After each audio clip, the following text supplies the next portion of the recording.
Curtains have opened up the auditorium to usher the performance of Pabulum. Spotlight shines overhead. Director raises their thumb. If everybody's comfortable, I'd like to welcome you to the show. Thank you for waiting. Tune hour and wait. Feast your imagination on what you find. What will you find? That's Pabulum. That's Pabulum. That's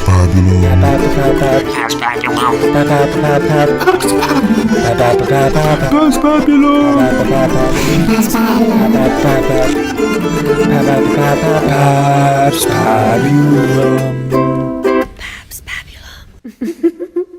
Labias and genitals, welcome to the podcast. I am Jacob the Rothschild of the House of Red, fresh out of bed. This is an early morning podcast, so I apologise for any yawning that may ensue. But I can assure you that the yawning won't come from you. We've got a tantalising episode in store. We're going to talk about marriage and virginity this episode. Travel through time. You're gonna want to strap yourselves into a strap-on and stick around to see what solutions I have to offer. But as always, do keep in mind that everything you're about to hear may well just be the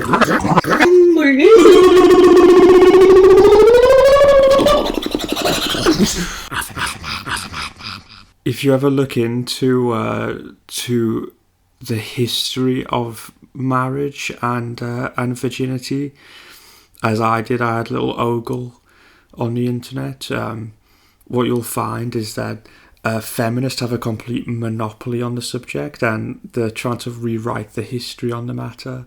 And their contention is always pretty much the same, which is that it's a social construct, and there's no justifiable reason for somebody to care about virginity, or for virginity, to have any benefit in a relationship, and yeah, I mean, some of them will say things like, "Oh, men just want to oppress us, and they're just scared of the power of my vagina," and things like that. But every now and again, they'll make a real claim and try and offer some kind of history to it. And they're not very good at history, and it's a nuisance to me for all people, because there's too many people who think that history extends back only 500 years or 1,000 years or 2,000 years, and they kind of do the same thing because they'll try and pin all the blame on Virgin Mary and say it's because people care about the Virgin Mary, and that's where this whole supposed concept comes from.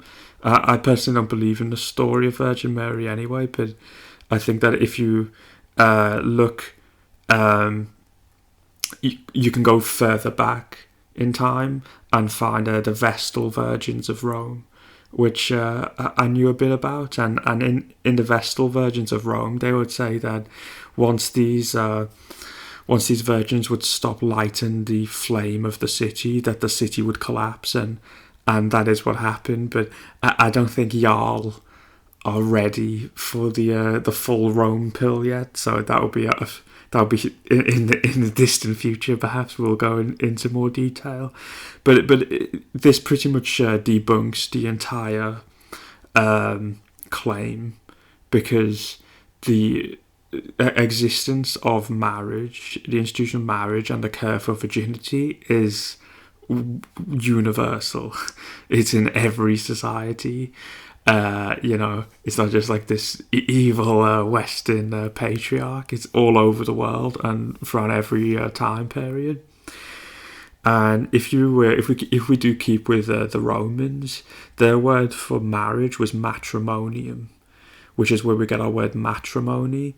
And if you break down the root of that again, it comes from mater, which is mother, and that's what marriage is actually about. It's about motherhood, because this is what these lesbian wildebeests leave out of their critique of the institution of marriage is the word children. Because this is what marriage is actually about. It's with the knowledge that every boy and girl is going to grow up to be a man and a woman in society. So what's the best possible environment for that? And how will you protect those children? And that's what marriage is actually about. And this is with the knowledge that virgins make the best mothers. That's why they're so highly valued, is because they're the most faithful women. And so they're the best mothers. And also virginity, the protection of virginity and the protection of children is intrinsically linked. And you should be able to understand why, if once you care about virginity, you will care about the children. You'll want to protect children. And harlots are the worst mothers. Promiscuous women are the worst. They don't care about children, and they are, they will cheat on you, basically, amongst other things. They're innately repulsive. And there's another concept in Rome that they had, because the thing is, like, in Rome, what's an interesting place is that they are a society that kind of revered nature more than we do now. So again, the claim will be it's this kind of like socially constructed thing that's not natural to us. Again, it clearly is natural. But they will say, like, okay, there'll be a prostitute class, for example, and they can't marry. But another concept is infamia, which is where we get the word infamy from. And so if there was a promiscuous woman, because she wouldn't be conducive to being a good mother, she could be demoted so that she would not be eligible to be married. And, this is kind of what's happening now anyway, naturally, in a society that doesn't really care about marriage. And I don't know who it was, so don't quote me on this, but I think it could be a chap called Appian. It's an ancient lawmaker of Rome. And he said, and I might be paraphrasing here, but he basically said, OnlyFans hoes, porn stars, and girls swiping on Tinder are prostitutes. And they will be treated as such within the law. And I say I am paraphrasing there, but the concept is the same, because you'll say a promiscuous woman is just an unpaid whore. And there's really just absolute truth to that. It's the same today. And as I say, it's like we currently live in a society that doesn't respect marriage or virginity. It's completely been destroyed, and it's fascinating, I think, because you can look at it, and you look at these kind of like unevolved tribal societies that practice like polygamy and polyamory and all this stuff, and you're like, how does that happen? It's like you're witnessing that happen. That's literally just someone who doesn't respect virginity and marriage, because that's our society now.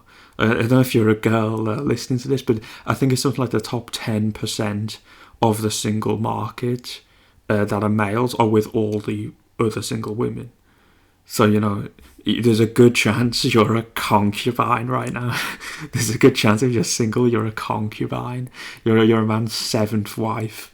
But we just don't call it that because there's no marriage involved, and you're told to kill the child, but it's like, that's really what it is. And even just take that a little bit further for a second, it's like, imagine if I came up with the idea of saying a woman should be used by multiple men, and a man should have multiple wives, and then the woman should be told to kill her offspring. You'd go, that's the most misogynistic, fucked up, backwards thing you could ever say. And it's like, yeah, that's the world right now. That's literally the single world right now, and it's the world made by feminists. So the only actual real pro-woman stance is to be pro-marriage. That's it. Marriage is the only actual pro-woman woman stance, and it's a funny thing because women can get angry at this. Who are promiscuous, to say, promiscuous women are not good marriage material. I'm sure there'll be a lot of angry women listeners going, he's just probably got a little dick, and well, I mean, I personally I don't buy into this big dick myth anyway. It is just an absolute scam. You're a fool if you haven't figured this out yet. It's one of the most blatant scams, and it will be on an evolutionary level, it would be suicidal for a woman to care about a man's penis. So, yeah, I mean, it's nonsense. But actually, I think like an insight into that, I think, could be that women want you to be as insecure as they are, and think you'd be insecure about that. But no, I'm pretty confident this is the whole big dick myth is a complete scam. But they'll get angry at it because they hate comparisons. My theory: women hate comparison because they compare themselves to everything at all times. So in resentment of that, they say compare nothing. But it's pretty simple. Like, they do understand what you're saying. They're kind of full of shit. I'll prove it to you. Now, if say someone buys you a pair of shoes that you really like, and when your friend gives you these shoes, you go, really, really wonderful shoes, very tight shoe, it's perfect, it's beautiful. But now let's replay the same experience again.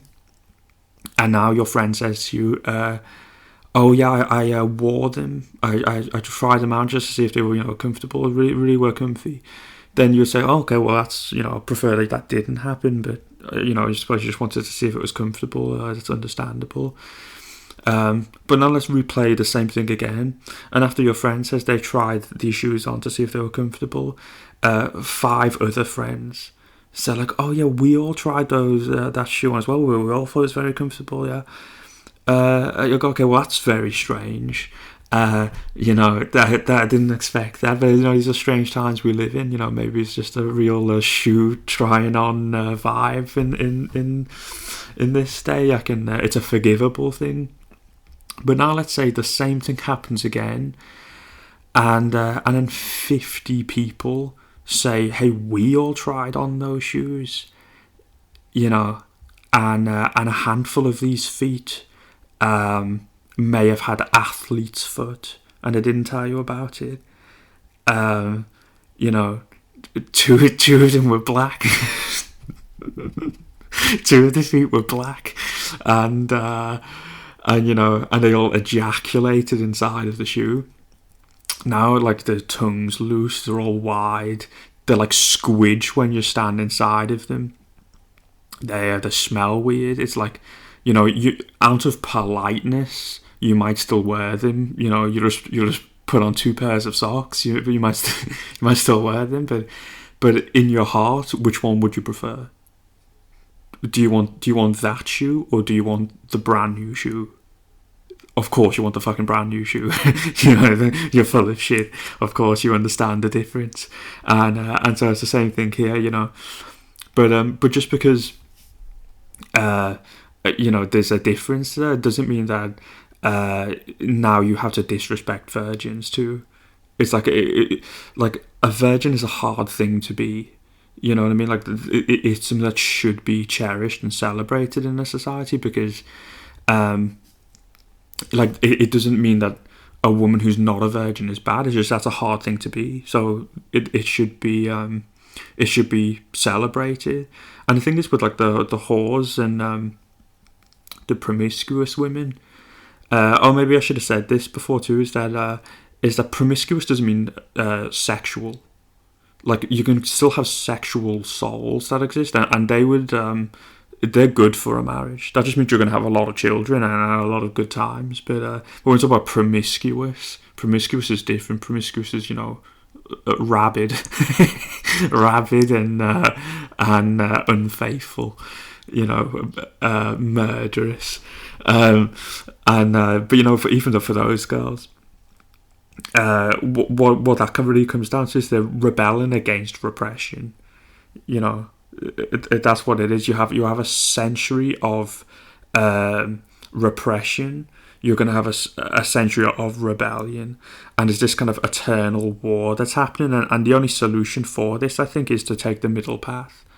You know, like I see a lot of people, and they don't like promiscuous women, and you know, when they look at how hypersexual the society is, they get really angry about it. The only real solution is to take the middle path, because it is an eternal war of repression versus rebellion.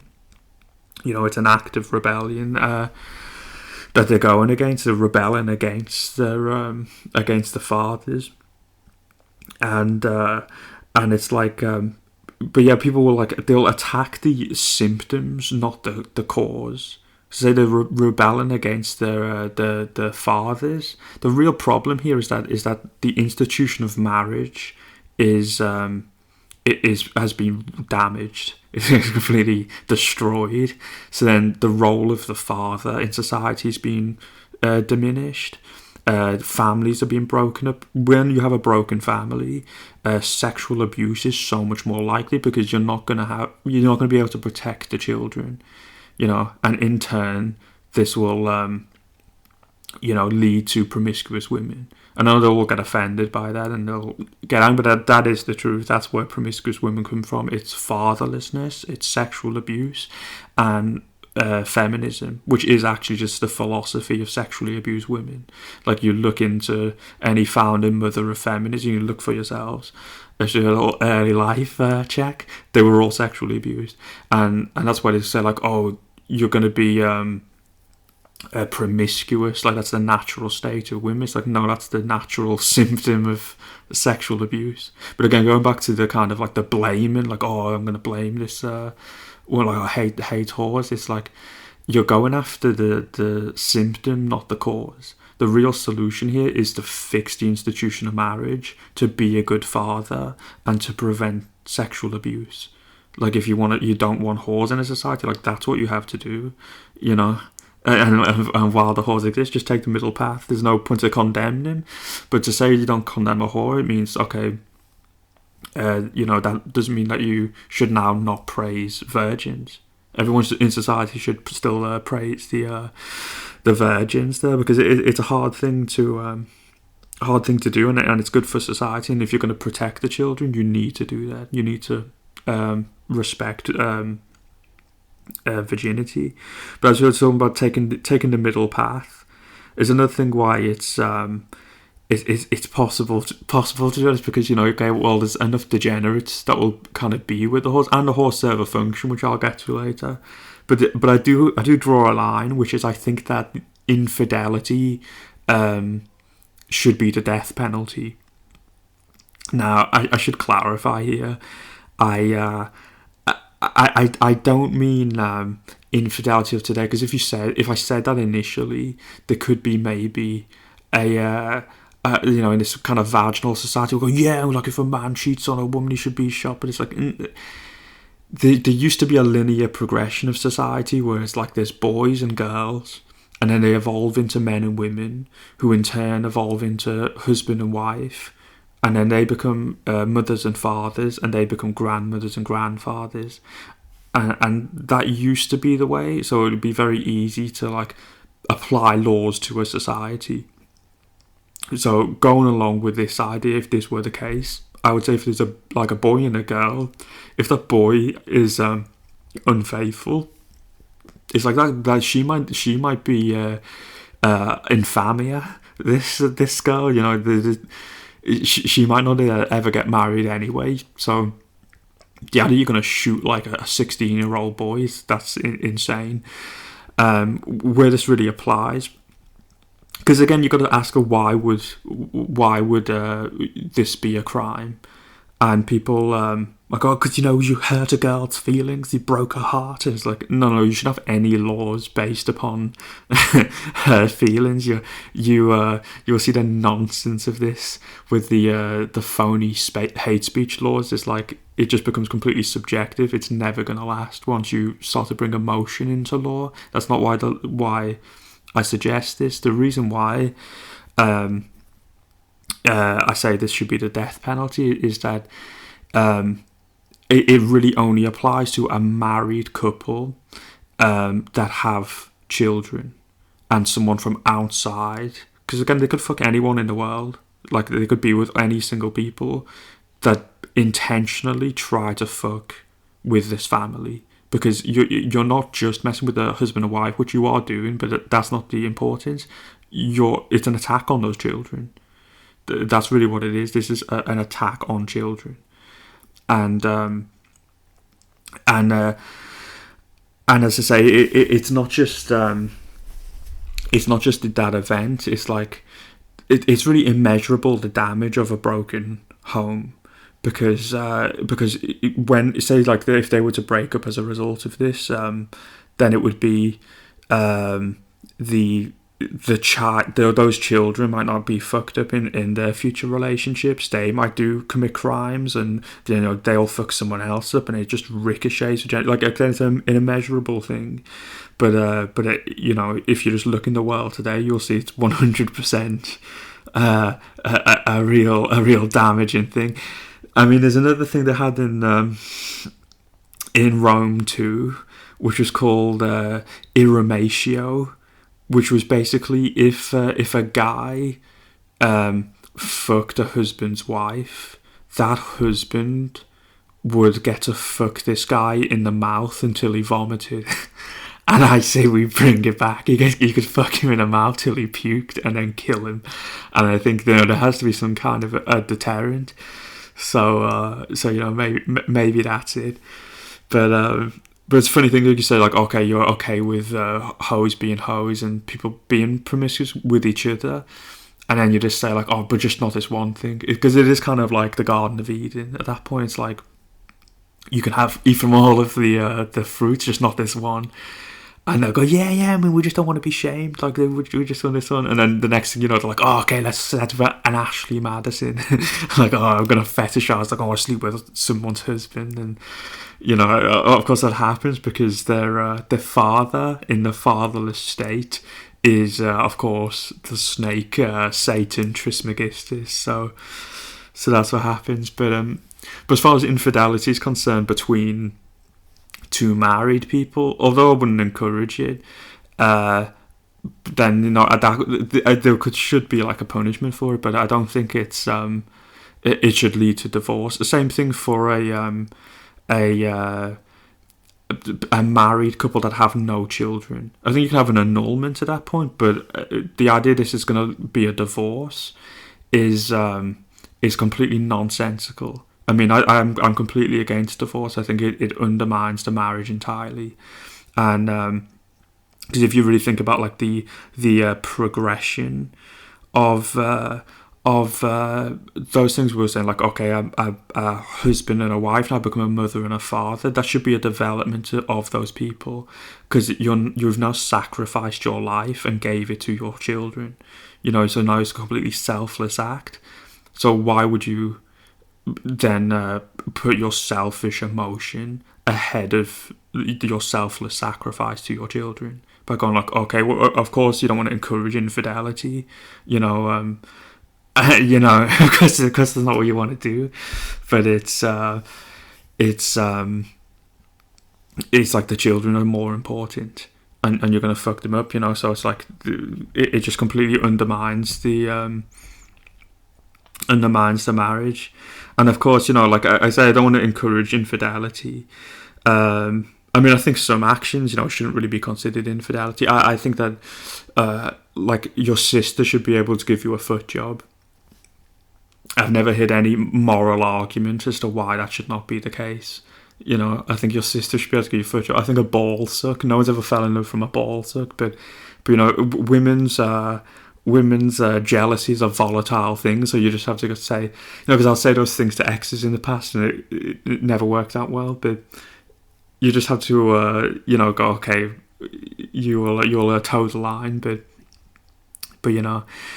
so I don't want to encourage infidelity in any way, and to say it's just annul the marriage if they're not married, and that is the purpose of the marriage, is for the kids. So if it was the case that you had the children, then then yeah, I mean, I say you fucked up in your choice. The person who cheated fucked up, but it's not a cause to do it.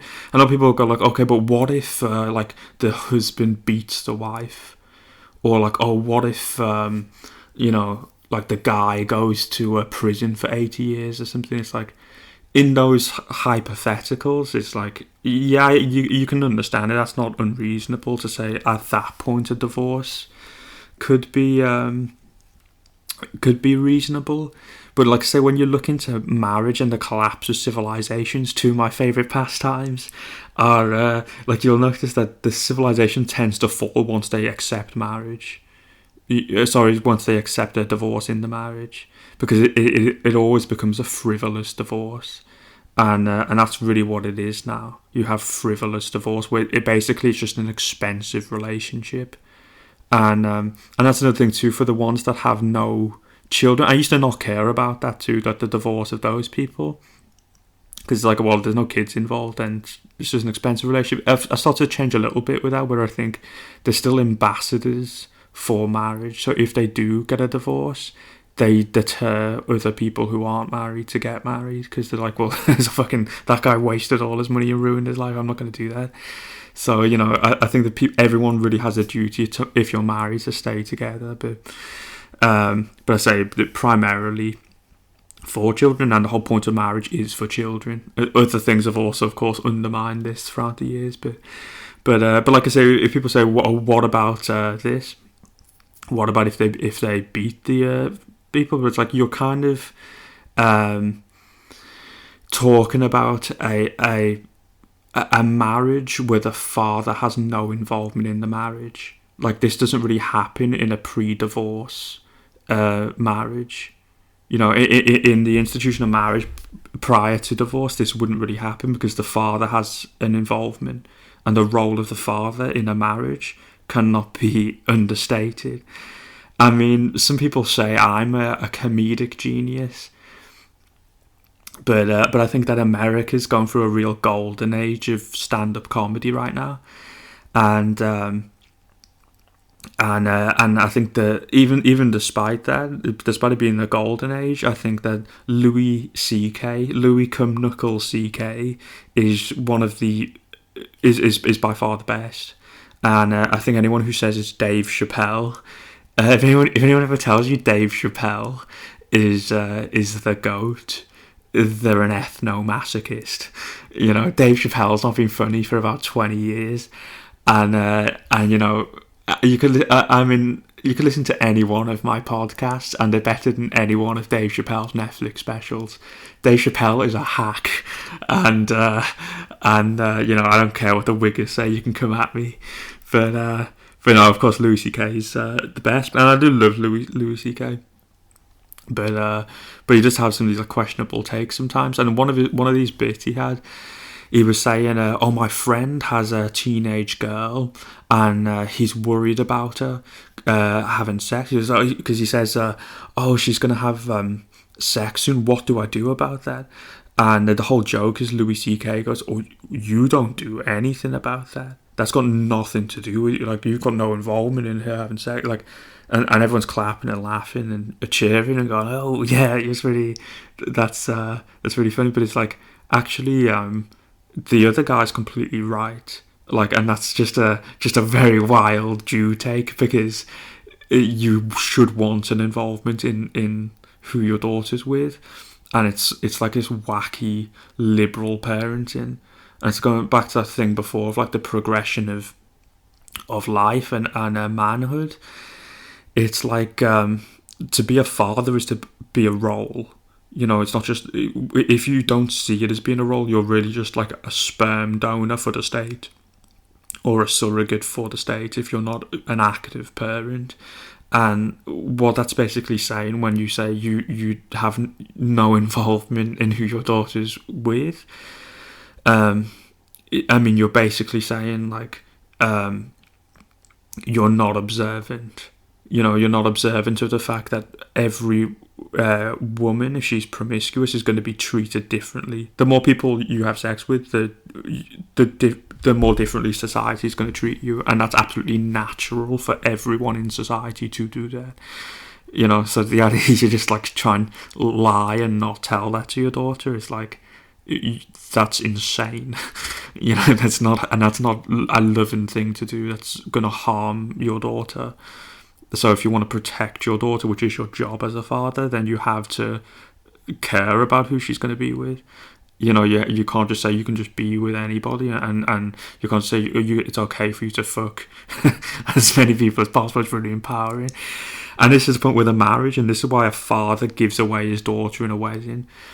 Say the feminists would be like, oh yeah, because they own them, their property, but it's like no, it's like a background check.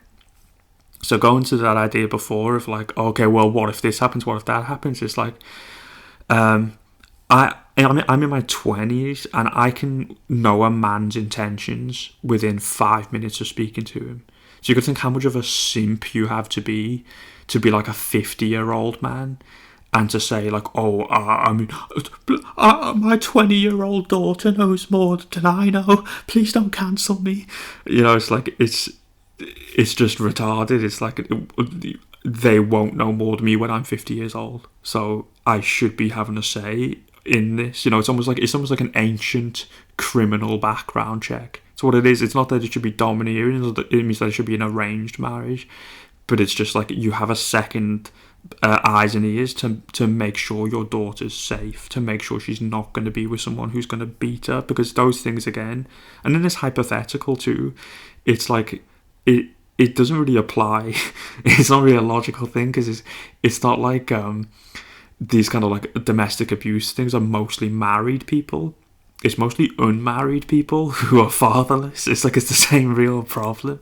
It's like a fatherless situation where, and again, there's a masochism to abused women who want to be with people who will abuse them further. And it's a fucked up psychological thing, but that's what masochism is. But it's all a result of fatherlessness. So, like I say, that doesn't really exist in a society that doesn't have divorce. Because if you don't have divorce, then the impetus also on choosing the right partner is way higher. And now the father has a role. Not just does the father have a role, it means that everybody in society has a role. Because you have to then be observant. You know, the judgment for being with a man is going to be completely less superficial. It's going to be a less superficial judgment. And there's another thing they'll say too, is like, oh, don't judge anybody. In society, like, it's a good thing. It's like, no, you should really judge people. If that's who you're going to spend your life with, then you'd be judgmental, at least in the right areas. Because now it's like, oh, okay, all aesthetics, instead of like, what's the psychology of that person. I mean, I can look at a mug shot of someone and go like, oh, look at those eyes. Like, look at the 1,000-yard stare. And just know, you know, not be shocked by that. You have those kind of observations. And as I say, like, we're talking about in the education episodes that, like, we have an unobservant society. Well, now that's something that a woman will have to be with, and that's something that society will have to create, is observing people. Because not only are you just being with that man is now going to have to make this observance of the future, of like your daughter's future husband. So in theory, with this in place, society just becomes more intelligent from generation to generation, as long as you have the father involved in the marriage, and as long as, you know, observation is encouraged.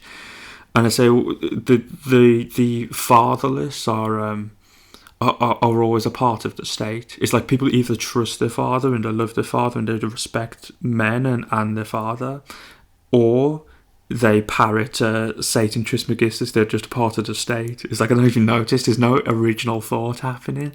It's like either they will be pro-family, pro their father, or they're just like a hoe. You know, that's like super pro-abortion, pro-feminism, whatever the state tells them to be. And also what I realise is that there's a a problem of mass fatherlessness. So I now realise what my destiny is, which is all of the fatherless whores of my nation and the world. In fact, I must adopt. I will adopt all of the whores of the family. It's okay. It's okay. I forgive you. I forgive you for being a whore. Come to Papa. Come to Papa. Come to Papa. Another thing I should say about marriages too, in Germanic societies, they had a wedding ceremony where the virgin women would be adorned with a wreath of myrtle, and I think that this is something that's a cool idea. You know, that they should be celebrated and cherished. There's some kind of a social reward for this in the wedding. They have a wreath of myrtle, and for the non-virgin women, then they have a wreath of straw. And this way, you could be at a wedding and someone will point and say, who's that scarecrow? Oh, it's your daughter. Never mind. And so this would give an impetus for your daughter to be a virgin. But as I say, it's irrelevant for me. I don't know how you feel about that. You might want to let me know in the comments below, because you might sound quite a revivalist. Perhaps we should bring back the Myrtle and Straw, but yeah, maybe it won't apply once the paperwork is finalised for my own newly adopted daughters. But so just let us know if you think that's a good idea, and what other ideas you think are good. And I said that some people will go like, "Oh, isn't this some kind of double standard? Like, how can you of all people be pro virginity?" And the thing is, no, because what the entire grift of all of this inversion of nature is to convince you that men and women are the same. And men and women are not the same. We're completely different. We're different but complementary to one another. As a yin and yang. I mean, we talk about the differences. I mean, in a man's world, we literally make it a competition to see who can lose our virginity the fastest. I mean, that was the case for my own virginity. If you want to hear a tragic story, I'll tell you about how I lost my virginity. Grab the popcorn. As I said, with this is a race to lose our virginity, and we're 15, and at this time everyone's having house parties and stuff, and so I've been having pre-drinks. I was already pretty fucked up. And I arrived at this party, and my friend Theo Huff was standing on the doorstep outside of the house, and he had a plastic bottle with a mysterious red substance inside, and he's smiling at me, and I had a reputation for devouring unknown spirits, and he smiled and said, "Hey, see how much of this you can drink, Pablo?" And I'm thinking, what's this shitbag giving me some berry juice and vodka for? I'll down this. So I started downing it, and then I left an inch of it, because I'm a gentleman. And his jaw's just to the ground. He's completely flabbergasted, and he goes, "Oh, that's absinthe." And that's why it's in a plastic bottle. It's illegal in my country, and he smuggled it back from Spain. And I was like, yeah, whatever, pussy, whatever, pussy ass bitch. Let me go to the party. Absinthe, more like a fucking pabsinthe. Go take you down a labyrinth, and yeah, so. I don't say that to be braggadocious. You just need to know the state of mind I was in. And so I head into this party, and I got talking to some blonde girl, and she says to me after talking for a little bit, hey, I'm going to go to the bathroom. Do you want to come with me? And I was like, oh, okay, this sounds tremendous. But at that moment, my friend came over with her friend. And I smoked at the time, and I don't think anyone else smoked. And they were saying to me, hey, do you have a lighter? And I was just fucked up from the absence, but it really kicked in. And I was like fumbling around my pocket for a long time. And then this girl went to the bathroom, and I was so like, retarded in this situation that I think that the girl that came over just like kept talking to me and wouldn't let me leave, and just like started basically like cock blocking me. And anyway, the guy who came over, my friend, followed the blonde girl into the bathroom, and he lost his virginity to that girl. And now I was stuck with the girl that he brought, and I mean, she was just a complete train wreck. I can't emphasize this enough. She was a fat goth girl, and she didn't even have a nice personality. She was completely repulsive, and but anyway, after 10 minutes, finger banging inevitably ensued. And I remember this so vividly that the creepy guy in our year, well, I wouldn't say creepy guy, he's actually quite sound, but he just had the posture of a necrophile, and he came over to me and tapped me on the shoulder and said, consummated Pablo, and so, with those words of wisdom, I heeded his advice. We sallied on forth into the garden. I pushed her into the garden shed, and clothes started coming off.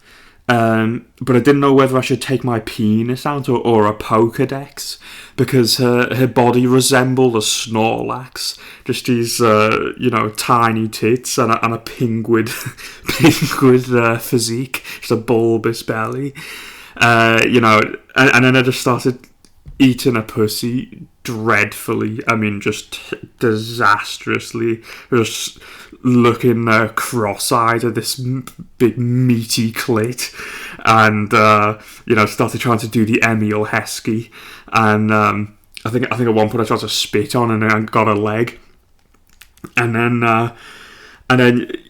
next thing you know, I'm just inside of her and bareback. And in complete disbelief, just looking down and going, oh, that dick looks exactly like mine. Isn't that strange? And it's like the first 10, 12 seconds of this, I'm just in disbelief. It feels like, it's someone else.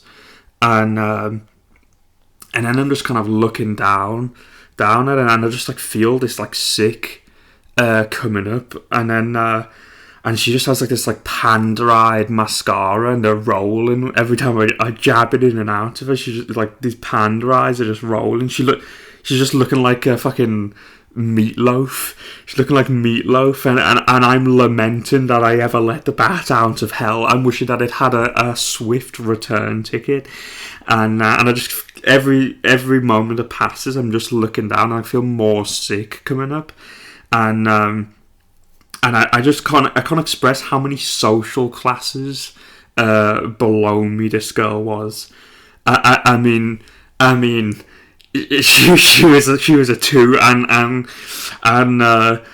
I just kept thinking, you're so lucky to be with me right now. I mean, she was, if we were in Rome, she would not be eligible for marriage.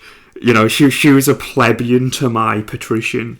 And as I'm just like having these thoughts, like more 6 coming up, and I've just kind of like accepted now. It's like, oh, I'm gonna be sick, and she's just making these whale noises. She sounded literally, it was a whale. I was having sex with a depressed whale, and it was just making whale sounds. And I was like, okay, I'm just about to be sick. I feel it in my mouth. And I'm thinking, this is going to be a marked improvement. This is a charitable event, what's about to happen here. And as I'm thinking all of this, then suddenly like the sounds stop and the eyes stop rolling. And she just goes, you've never done this before, have you? I was like, what? And she goes, "Oh, you've never done this before." I was like, yeah. And she goes, "Look," and kind of like moved me out of her. And my cock was just completely flaccid. It was just completely floppy, and I mean, this is just tragic. This is it's like a scene from American Pie or something. I promise you, it's completely true. And then she got up, put her clothes on, and hugged me, and then said, "Don't worry, this happens to a lot of people." And then just left the party, and all of that was in the space of about 2 minutes, and all of this was just hilarious to me, and you see, that's how my like sexual life started. So this is just like guy behaviour. This is how my sexual life started, and a week later, I ended up fucking a midget in the toilet, toilet of the flute. So. You know what, actually, I don't know how long this is going to be. Might be a long episode. I'll go into that now. Because, I mean, we had these things called award night, where there would be like certificates given to sixth formers for like, some like exam result things. And it would be in the Philharmonic Hall in town. And I remember Johnny came up to me. Because, he'd been speaking to a girl in the year below who had a boyfriend that was a drug dealer, and the police were after this drug dealer. So he said to his girlfriend, "Can you keep an eye on all of these drugs?"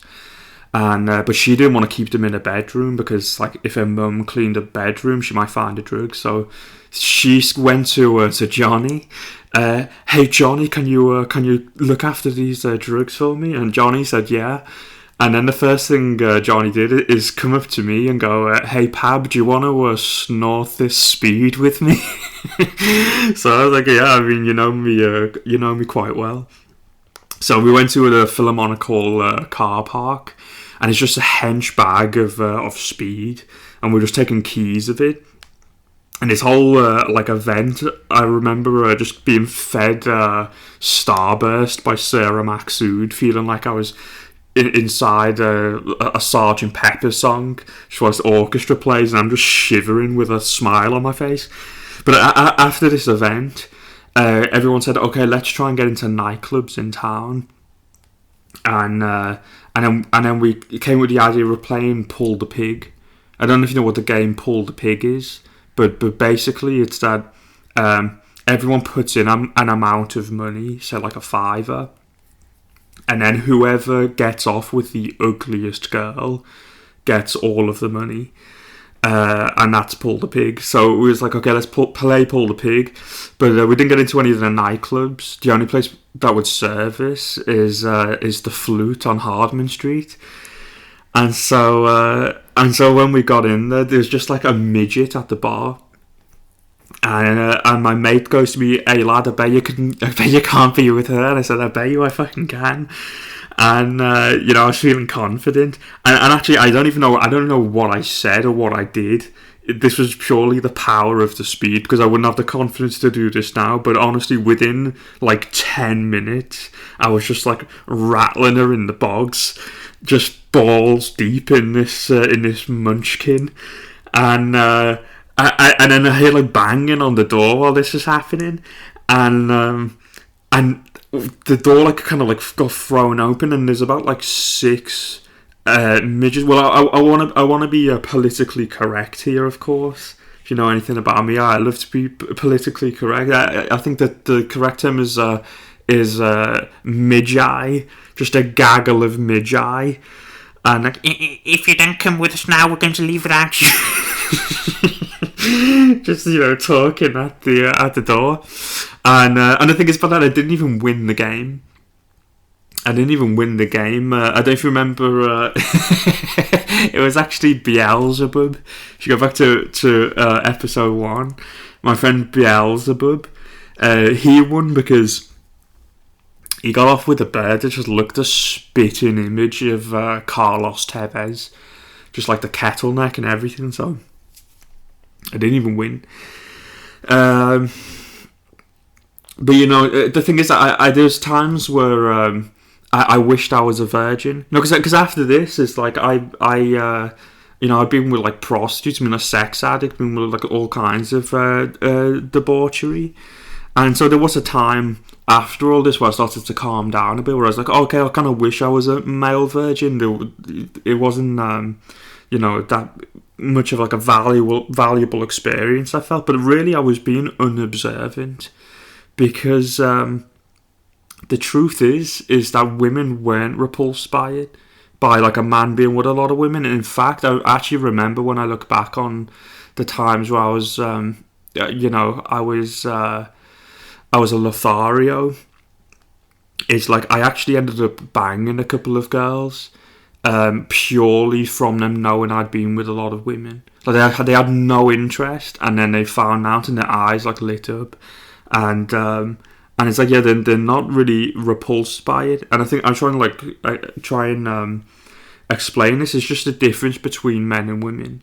Like if you look into the primal brain of men and women, why a man is biologically repulsed by a promiscuous woman is that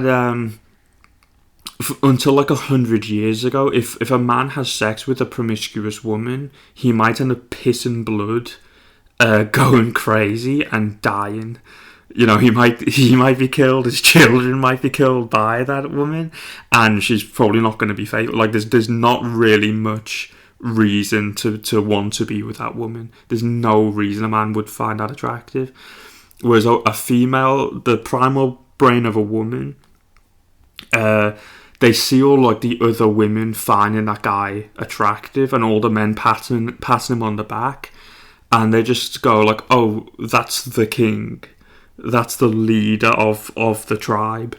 And because if you take it like to like footy, like a football analogy, if you want to win the league as a football team, but you don't have a striker, and I used to play football as a striker because I was based. It's the based position to play is striker. But in this position, you want to win the league, you need a proven goal scorer. So they make a transfer, and it's like that's what tends to happen. They just want a proven goal scorer, because for a man to be with women requires skill. Like it's not just a case like, oh, I'm a sex addict, but it's like there's lots of people just because like, oh, I'm obsessed with sex or something. It's like a lot of people can be obsessed with sex and not get it. It requires some level of skill, so you have to have some level of like humour and like charm and skill of some sort, which is like you've proven that you can do that by being with women, which the virgins have never proved. Like there's no guarantee that that's going to be the case if a woman chooses a male virgin, because he may well end up being incredibly boring. Because it tends to be that boring people are not capable of seducing women.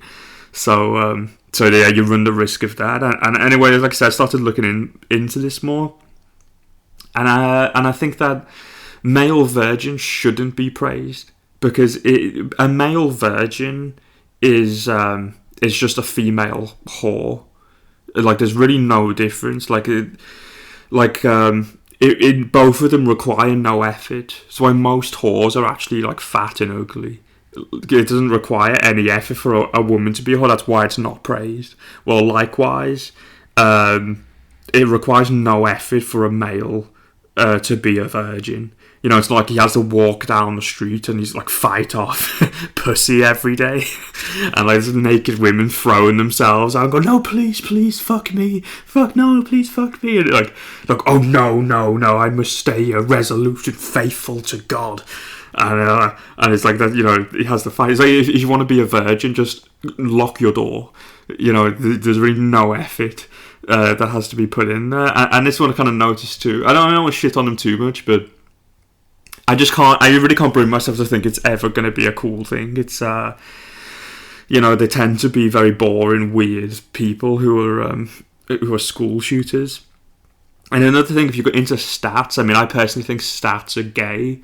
because they can kind of be manipulative. But I have seen some like Christian stats on male virgins, and actually they tend to be the least faithful. The men who marry young, who are male virgins, are the least faithful. And there's like an obvious kind of logic to this, because it's not out of the system. Like, if a man's had like threesomes and a succubus has stuck their tongue 8 inches into your spine, so they're fucking playing with your spine. It's like, it's going to take more than a flash of cleavage to lead that man astray. If someone's consciously decided it's a good idea to settle down, it's out of the system, rather than someone who's never had anything. And it's not an absolute rule. And again, I don't want to discourage it because not everyone gets a proven goal scorer. I mean, Lionel Messi's the greatest football player to ever live, and he was a homegrown talent. Barcelona just grew themselves, and it's like, I know of a couple who got together when they were 11, and they stayed together till they were 97. So, the idea this is like one way or the other isn't really the case. But I'd say in general, it's better for men to not be virgins is the ideal, and for women to be virgins, and those two yin and yangs do go together, rather than the other way. Because although you just have to take the middle path with it, but you see, when you don't. When you stop understanding this kind of duality, this is where the whole repression began. If it becomes too successful, our campaign of Myrtle and Straw, then what happens is that the men say that they should be virgins too, because if there's no whores in society for the men to have sex with, then they'll just go, okay, well, if everyone's a virgin, that means the men have to be virgins too. Or you say that it's fine for men to cheat, which doesn't happen because the whole like jealousy thing. So it doesn't happen. That's why it ends up leading to the situation where it says men must be virgins. But you see, this is kind of where the repression begins, because and a lot of like men are unsympathetic of this reality that some men are just bad at sex, because everyone makes the assumption that everyone's average or above average at sex, but there really isn't. Like some men are just really bad at sex, and I know that because I know I've got like some nymphomaniac friends, and they've had sex with like over 100 people, and they'll tell me about it and go like, oh, it's terrible. It's like it will last for about 10 seconds, and it's uncomfortable, and there's nothing they can do, and it's just someone on top of you, and it's just a complete disaster. And which kind of brings another point into this whole sexually experienced men, and like the benefit of that, because there's this kind of myth of like a pornographic myth of like a cougar's gonna like teach an incel how to be good at fucking. It's like, maybe you're the exception here. Maybe you're the exception where that can happen. I don't think that's possible. I've never witnessed it. I've been with a lot of women, and the only direction a woman can ever give is harder, faster, slower, softer, because they don't understand the anatomy of the man. So only a man can actually make a woman good at sex. And again, this is kind of highlighted here with this. Again, maybe I'm wrong, maybe you're the exception, but also with my nympho friends, it's like, they basically say, it's shit when a guy's bad at sex because they're powerless to do anything about it. So again, it's just kind of this complete myth. But I said the reason this leads to repression then is that, and this is what happened in Rome. What happened in Rome is they'll say, okay, now men have to be virgins too. But then as women compare themselves to everything, and you'll see this with the male virgins now. Like, you can find male virgin, virgin couples on YouTube and stuff, and you'll hear that they'll say something. They'll say, oh well, she can't miss what she's never had. Because you have to repress them. You have to make sure they don't have any internet access, and you have to make sure they've got no friends who are being sexually satisfied if you happen to be one of those virgin men that can't satisfy a woman. Because, eventually they'll find out, like, oh, hey, my friends are having orgasms and they're talking about how great they are, and they're not having them, So then people figure out, like, oh, that might lead to infidelity, and does lead to infidelity when that happens. So to counteract this, you'll see, like, in Rome, the Stoics started to say, sex is only for procreation. Sex is only for procreation, and any of the parts that are clearly designed for pleasure, we'll just cut off. We'll cut off and deny they exist. And sex is only for procreation. And then, fast forward 2,000 years and we're here. You just had all this unnatural repression and this eternal war of rebelling against that repression and repressing the rebellion. Like, you're in the situation we have now. And that's the point. It's like you've just got to take the middle path with it. You've got to respect nature. You've got to reinstate the institution of marriage. Revere virginity, respect family and everything. But before the society we have where that's not happened, take the middle path. And you might think I've said a few unholy things here throughout this podcast, but this is the view of Saint Augustine. Saint Augustine is saying the same thing. He said that whores have a function in society, because then the men can be with those whores and marry the virgins, and likewise, like, you can't have all the men doing that, so the male virgins have a use. Everyone has their own use here, and like I say, if our because say this is the ideal, is for kings to be with virgin girls. That is the ideal, but if our campaign of Myrtle and Straw goes too well, so that it comes to the point where everyone's completely virtuous and all of the girls are virgins and all of the fathers are present, well, we can always just enslave the Irish. We can just enslave the Irish and make them our prostitute class. Though I'm not great at introductions, while the pendulum swings slow, I will swallow my reluctance, and so here I go. Here I go, here I go, here I go, here I go. What's your name, what's your number? Together we can conquer this rock. If I put 2 fucking fingers inside of your pussy and 2 in your eyes, they call it the Spock, I would have the whole wide world safe in my hands, while the rough seas tremble below. We could live long and prosper, baby, with my fucking hello. And then your eyes would say,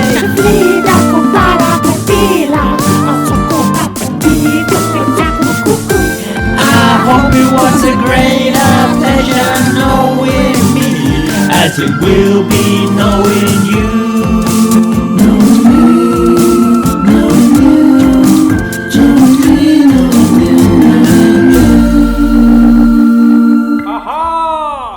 Now the time has come to listen to the madness of the masses. If you'd ever like to contribute to this part of the podcast in future episodes, make me merry, pop my cherry, be the Tom to my Jerry, and chase my tail down a garlanded labyrinthine trail where we can mutually satisfy one another with our tongues and fingers, till when our love is lost, our legacy lingers. And send your questions, videos and all that other shit to pabulum@gmail.com, and of course follow me across all social media at pabthecrab. I want to start again this week with the question that I posed, because I was curious about all of y'all thoughts on on virginity and marriage. That's what I asked, and I got a couple of replies. First person said, I think virginity is quite admirable, whilst marriage is outdated and not seen as a sacred bond anymore. Well, I completely agree. That is certainly the case. And this is kind of vindication of my own stance on virginity, because you never really know what the masses are going to think on the matter until you put your thought out to a wider audience, you know. And yeah, but I was also pretty confident I was correct on it. It is universally admired, especially by men. And yeah, so yeah, that's interesting. But also with it not being a sacred bond, well, that is true. But I don't want to have this be seen as like, oh, it's just an outdated concept, you know. Like, and they think it's some kind of a progression, and that's what the future advancement is. It's much more likely that it's actually the time of a civilizational decline, you know, because it's a natural part of being human. Marriage, I cannot name you a single civilization that didn't have marriage as its focal point and survived. There's not one.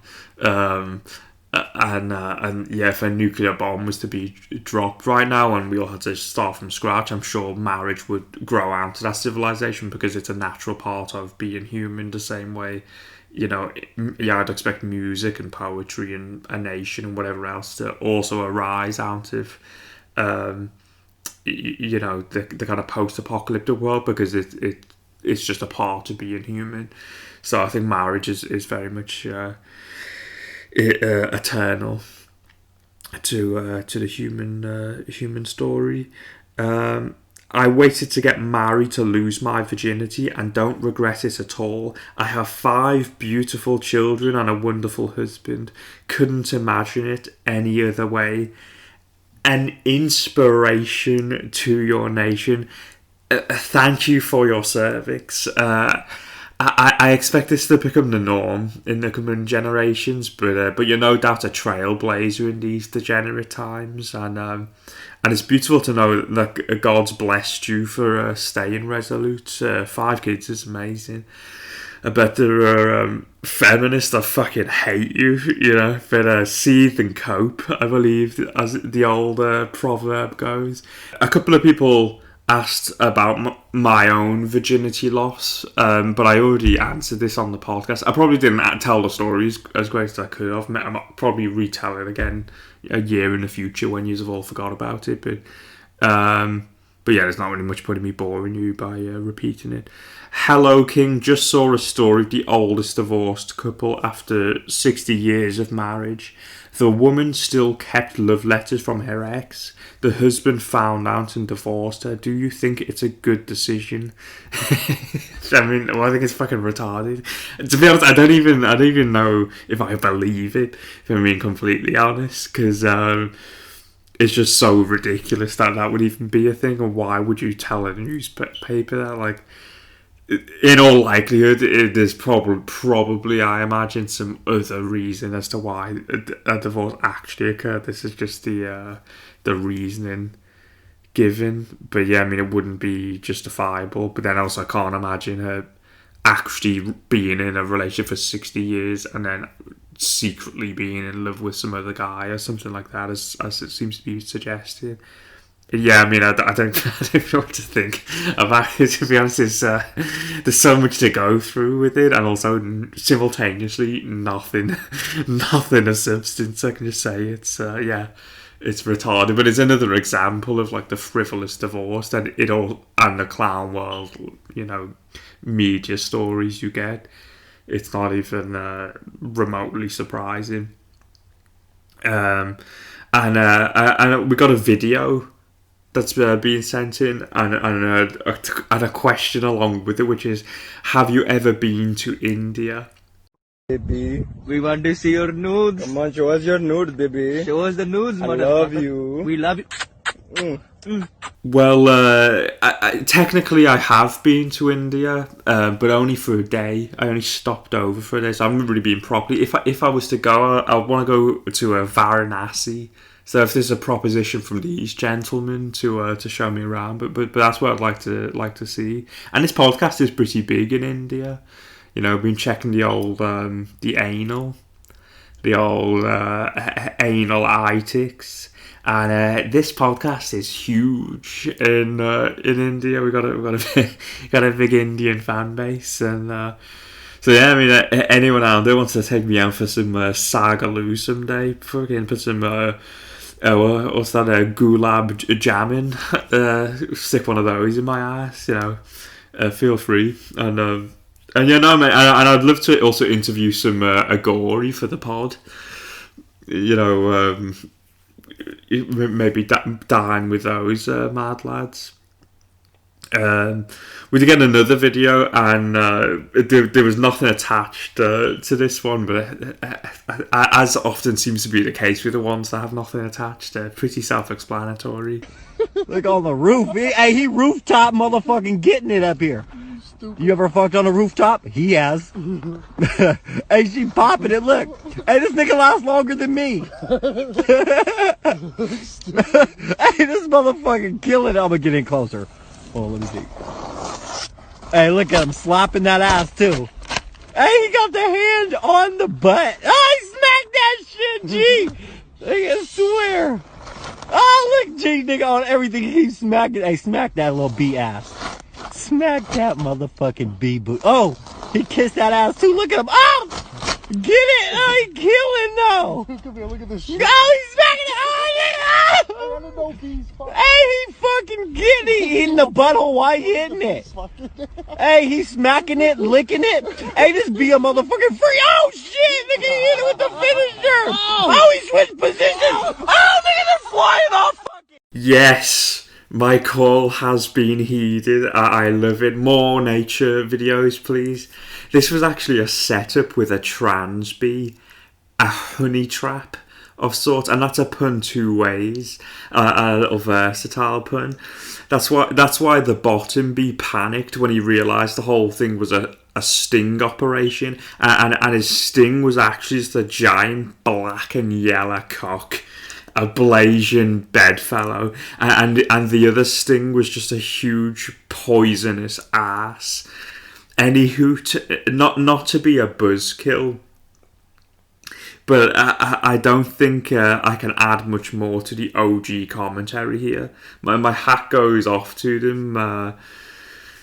Spank that bee booty. Anyway, I better go and get my hymen restored. There's a trial on Thursday, and Abdul's brother's going loco. Says I might need to get an abortion.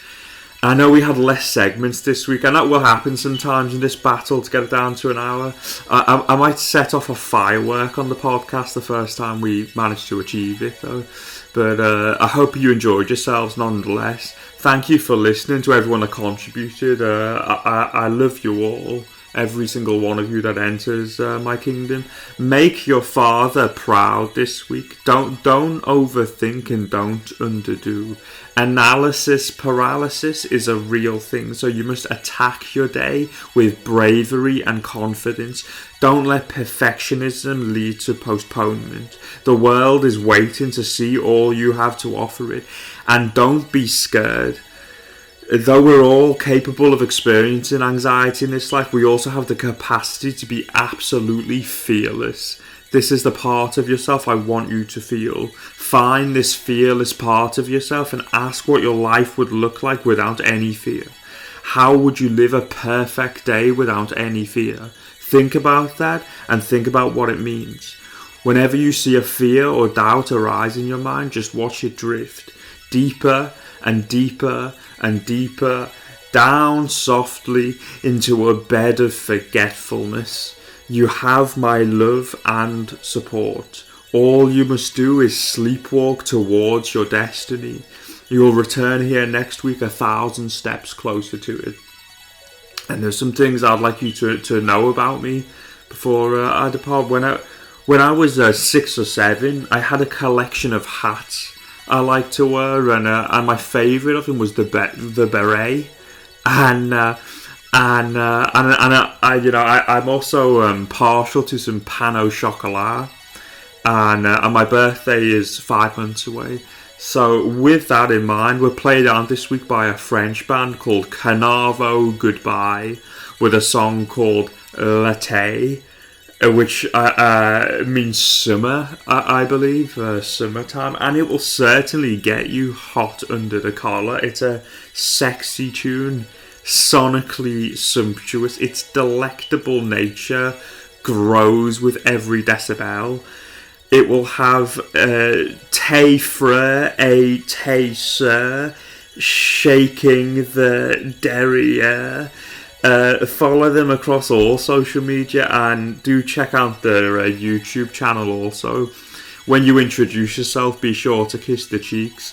And do keep sending in your own tunes if you'd like to be featured on the pod. To pabulum@gmail.com. Like, share, subscribe, yank the bell end so you don't miss next week's sermon. Follow me across social media at Pab the Crab. We are the algorithm. Buy a fucking book, educate yourself, and know that the time for peace is upon us.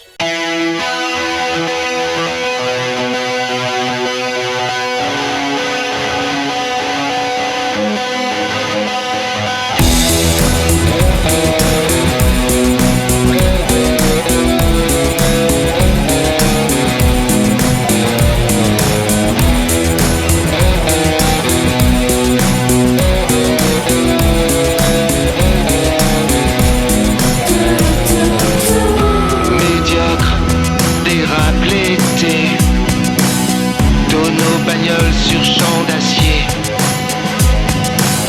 le corps se fige et le sort tombe. Pourrions-nous faire encore le monde?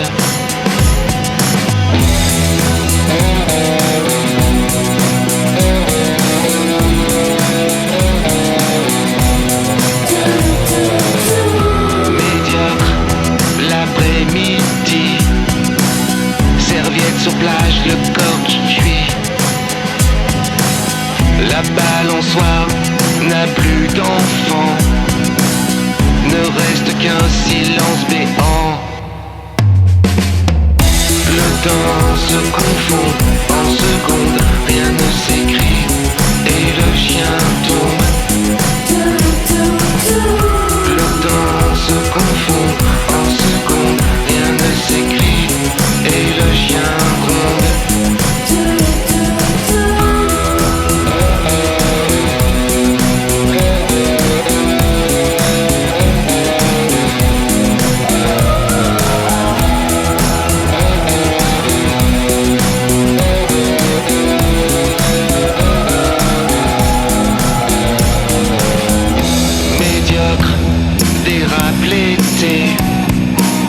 Panneaux s'envolent sur champ de fées. Le corps se fige et le sort tombe. Pourrions-nous faire encore la ronde? Le temps se confond